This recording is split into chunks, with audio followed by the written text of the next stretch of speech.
We have a BIM model and a load result. We can start defining our system. In this case, we will define a radiator heating installation. We will use generic elements. We start with the generator. We define a 2-pipe air-to-water heat pump. The program helps us to load a 26.2 kilowatt pump, which will be enough to satisfy the total thermal needs of our building.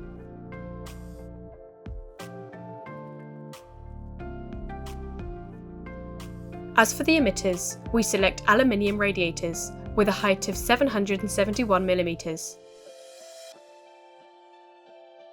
The devices are connected by pipes, which we also define generically. We use the entire range of cross-linked polyethylene. Finally, we define the insulation. Elastomeric foam pipe insulation. With the library defined, we can start with the installation. Let's use the 3D view to place the external machine. The model itself, taken from Revit, will be our graphical reference. We can activate or deactivate the snapping of points to the different categories of the imported model. We keep or activate the snap to the slab category to detect the placement plane. The system shows us disconnection errors. We can temporarily deactivate the issue signs. In a 2D view, we can carry out a finer adjustment of the relative placement of this equipment. We now switch to a 2D ground floor view for locating the emitters. We can activate or deactivate the different categories of objects in the imported models. We isolate the one for walls and set it as transparent and snappable in order to work comfortably.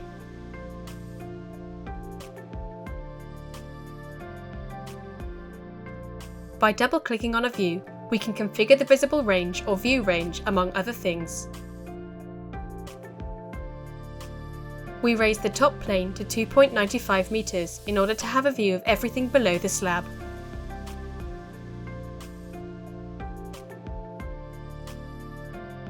Once the working view is configured, we can place the emitters.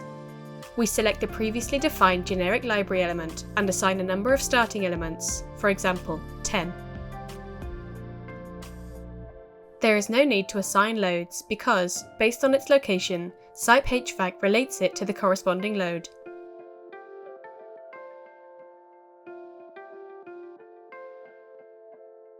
We simply draw the line that defines their location. Since the windows reach down to the floor, we use the space between the windows and the sides to position the radiators with the necessary precision. The trackings help us to align the objects and to design an orderly installation. We can use the tool for copying and snapping to elements in the model to replicate the relative location in the rest of the spaces. We can do this both in a 2D view and in a 3D view. This natural transition from one environment to another allows us to work swiftly. We can also use common tools such as symmetry or displacement, which can be carried out in the 2D view. The layout of the architectural reference allows us to coordinate spatially with total guarantee, repositioning the elements if necessary, and calling the required categories for any consultation.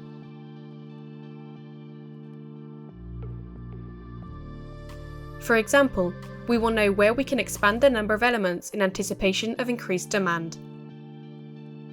The radiators, positioned at elevation 0, can be raised by 10 cm using the tool for modifying the height position. Finally, we connect all the emitters to the generator. To do this, we use the previously defined pipes and their insulation. We start from the roof. We lay 2 vertical pipes, a supply pipe and a return pipe. We define the ground floor as the final reference, at an elevation of 2.6 above the suspended ceiling. Their diameter and direction do not need to be defined, the program does it automatically, but if we want to enter the reference for its distinction by colour, at the time of connecting in other floors this can be done. For the purpose of calculating losses, it is important to determine whether they are external or internal. We join the risers to the outdoor unit. If we make the connection from a 3D view, we check the correctness of the layout and the connections. When working on intersections with elements at different elevations, it is advisable to activate the fictitious intersection. We keep it activated for the whole layout. On the ground floor, we can now lay out all the connections. We simply need to define the height of the main branch, which can continue at 2.6 meters above the suspended ceiling, and make sure that the supply pipe connects to the radiator inlet and the outlet to the return.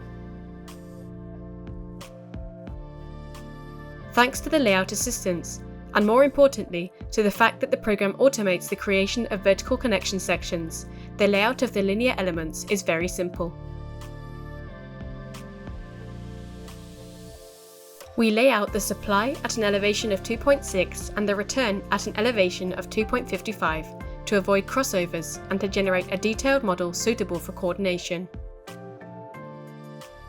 We can check the correctness of the layout in a 3D view. Once the system has been completed, it can be analysed. The pipes are immediately displayed in red. The supply pipe appears in dark red. We have a few errors in our system. The most serious is the failure to meet the thermal requirements. Although it is not the best solution, we could raise the flow temperature of the boiler to 60 degrees to increase the heat transfer capacity of all the emitters.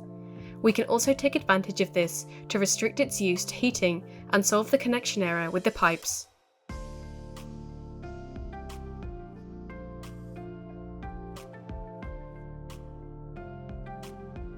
The heat pump indicates the need for a circulation pump and an expansion tank. We can incorporate them into the circuit or directly edit the library element and add these elements to its definition with the necessary values to meet the requirements.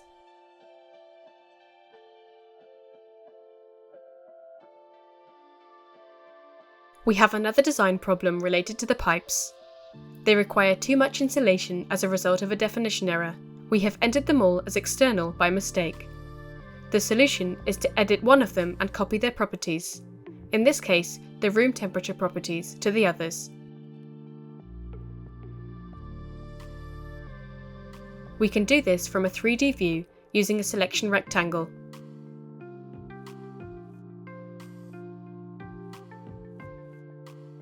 Although the heating needs are covered, even with a warning on the generator caused by temperature, and that was the aim of this installation, the spaces show an error related to the cooling needs, which have not yet been addressed. We will do this in a later video in which, in addition, we will be able to use the fan coil to supply heat and make it work as a support system for the radiators, which will allow us, once again, to lower the working temperature that we have forced in this file.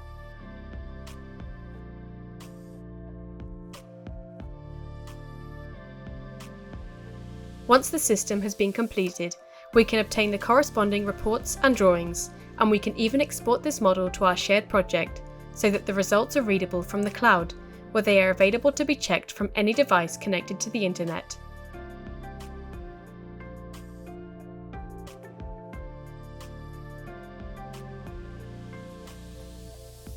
Naturally, it can also be accessed from review or modelling applications such as Revit, to be used for the purposes of generating graphical documents or coordinating models.